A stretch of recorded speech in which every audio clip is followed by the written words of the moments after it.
Soal berikutnya, muatan listrik sebesar 30 coulomb mengalir selama 1 menit dalam sebuah penghantar. Besarnya kuat arus listrik yang mengalir adalah A 0,3 ampere, B 0,5 ampere, C 30 ampere, D 60 ampere. Nah, soal berikutnya ini tentang arus listrik ya pada materi listrik dinamis. Nah, ingat kembali adik-adik bahwasanya untuk menghitung kuat arus itu kita menggunakan rumus I sama dengan Q per T ya, betul. Ya, Q adalah muatan listrik dan T adalah waktu. Muatan listrik yang diketahui di soal itu 30 coulomb dibagi dengan waktu 1 menit. Nah, ingat waktu harus dalam sekon atau detik. 1 menit itu sama dengan 60 sekon. Kita masukkan di sini 60 sekon sama dengan 1/2 ampere atau 0,5 ampere. Oke, jawabannya adalah B.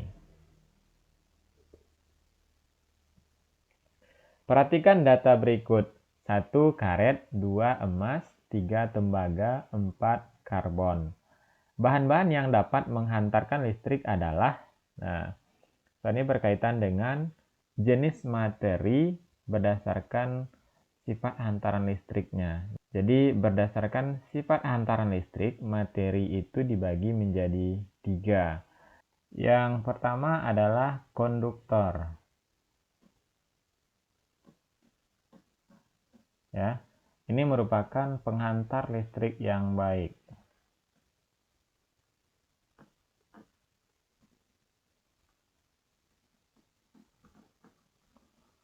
Kemudian jenis bahan yang kedua adalah isolator. Nah, isolator ini penghantar listrik yang buruk atau boleh juga kita sebut tidak dapat menghantar listrik.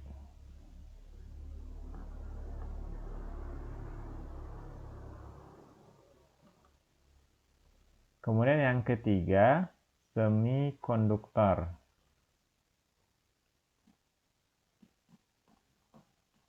Nah, semikonduktor ini adalah materi atau bahan yang sifat penghantar listriknya berada di antara konduktor dan isolator. Nah, kita lihat dari data yang ada. Yang pertama karet. Karet ini termasuk ke jenis isolator. Kemudian emas termasuk jenis konduktor. Tembaga juga jenis konduktor. Dan karbon ini salah satu jenis bahan semikonduktor ya. Nah, maka jawaban untuk soal ini adalah 2 dan 3. Ya, jawabannya adalah C. Perhatikan gambar berikut. Nilai hambatan pengganti pada gambar di atas adalah, nah, soal ini berkaitan dengan susunan rangkaian hambatan ya. Kita lihat ini adalah rangkaian campuran di mana ada rangkaian seri dan rangkaian paralel. Untuk soal seperti ini, maka hambatan yang bisa kita selesaikan terlebih dahulu adalah hambatan seri yang berada di bagian atas ya. Nah, rumus untuk menghitung hambatan seri itu adalah RS sama dengan R1 tambah R2. Jadi kita misalkan ini R1, ini R2, ini R3 biar jelas ya adik. Nah, sekarang kita masukkan nilainya R1 2 ohm tambah R2 juga 2 ohm sama dengan 4 ohm. Kemudian hasil dari perhitungan kita ini akan sama nilainya dengan sebuah hambatan ya, ini diletakkan di bagian atas ini yang nantinya paralel dengan R3. Nah, maka kalau paralel kita menggunakan rumus 1/RT sama dengan 1/R seri tadi ditambah dengan 1/R3 yang ada di bagian bawah. Nilainya 1/4 ditambah 1/4 sama dengan 2/4. Nah, itu baru 1/RP. Sedangkan yang kita cari adalah RP. Maka kita balikkan, jadinya 4/2 sama dengan 2 ohm.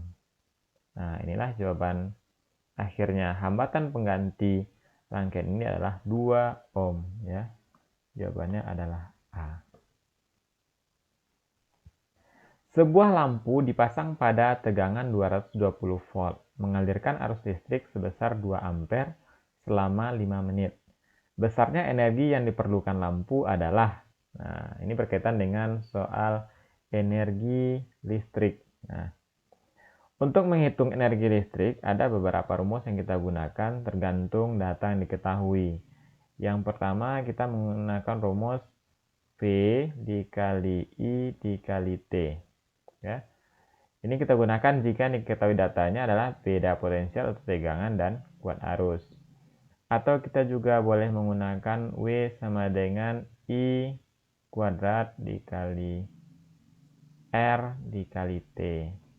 Kemudian satu lagi W sama dengan V kuadrat per R dikali T. Nah, jadi ini penggunaannya sesuai dengan data yang diketahui. Kita lihat soal data yang diketahui di sini adalah yang pertama 220 volt, berarti ini adalah V. Kemudian 2 ampere ini adalah I. Maka rumus yang kita gunakan adalah rumus yang pertama ini ya. Nah, oke, sekarang kita masukkan nilainya. V 220 dikali I 2 dikali T. Nah, hati-hati adik-adik, T harus dalam satuan sekon ya. Maka 5 menit ini kita jadikan sekon sama dengan 300 sekon.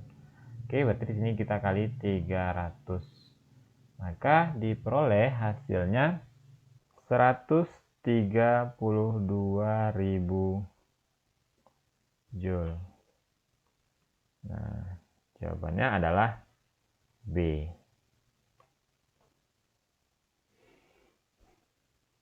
Sebuah rumah memakai 5 lampu masing-masing 50 watt digunakan selama 10 jam per hari. TV 100 watt digunakan 12 jam per hari.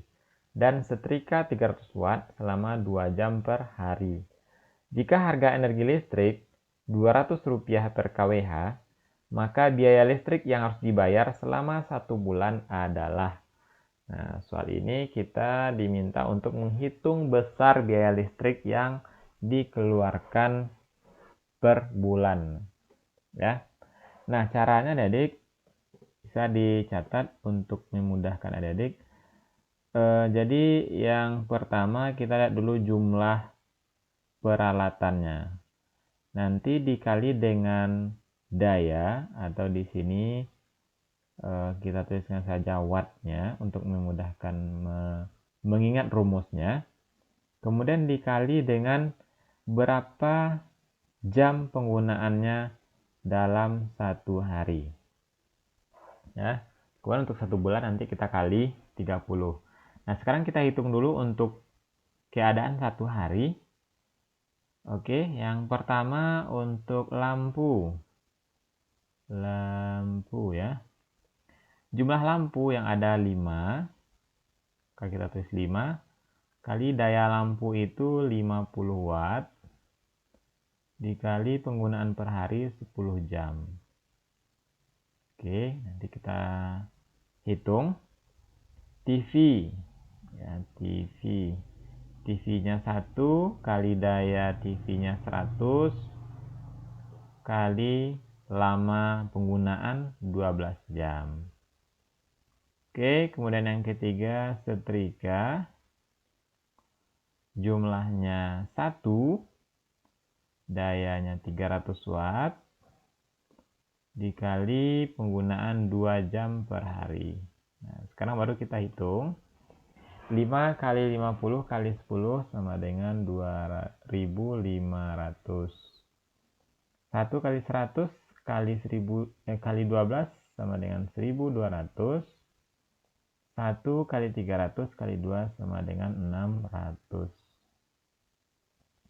Kemudian kita jumlahkan ke bawah, kita peroleh hasilnya 4.300 watt hour ya. Jadi ini watt dikali jam itu disebut satuannya watt hour ya, secara umum digunakan. Nah, karena biaya dalam kWh, maka sebaiknya ini kita jadikan ke dalam kWh ya. Berarti kita bagi 1000, kita peroleh 4,3 kWh. Ini baru untuk 1 hari. Berarti untuk 1 bulan, maka nilai tadi 4,3 kWh dikali 30 hari. Jadi kita asumsikan 1 bulan sama dengan 30 hari. Diperoleh hasil 129 kWh.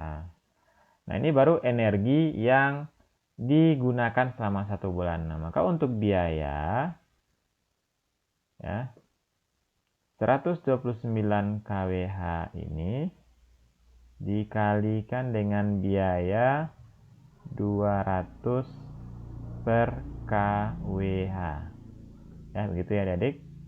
Nah, dari sini akan diperoleh hasil sebesar 25.800 rupiah.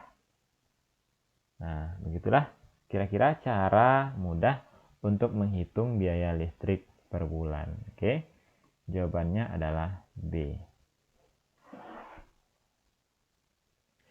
Salah satu sumber energi listrik alternatif adalah energi matahari. Adapun keuntungan dari energi matahari adalah A. Tidak menghasilkan polusi, B. Tidak dapat diperbaharui, C. Efisien di beberapa iklim, D. Tersedia sepanjang waktu. Nah, sekarang kita analisis satu persatu adik-adik. Tidak menghasilkan polusi. Ya, bisa termasuk salah satu jawaban benar ya. Tidak dapat diperbaharui. Nah, ini kalau kita lihat dari segi bahasa, maka ini bukan merupakan keuntungan ya, malah sebagai kekurangan. Kemudian efisien di beberapa iklim, matahari tidak ya, karena di iklim-iklim tertentu matahari itu tidak dapat terlihat, maka tidak bisa digunakan sebagai sumber energi listrik alternatif. Tersedia sepanjang waktu, tidak juga ya, karena yang paling gampang saja pada malam hari tentu matahari tidak terlihat, maka tidak bisa dijadikan sumber energi. Nah, maka jawaban yang paling tepat untuk saat ini adalah A. Tidak menghasilkan polusi. Nah, demikianlah adik pembahasan soal penilaian akhir semester IPA kelas 9 sudah lengkap dari bagian 1 sampai 5. Ya, terima kasih atas perhatiannya. Sampai ketemu lagi pada pembahasan soal selanjutnya. Assalamualaikum warahmatullahi wabarakatuh.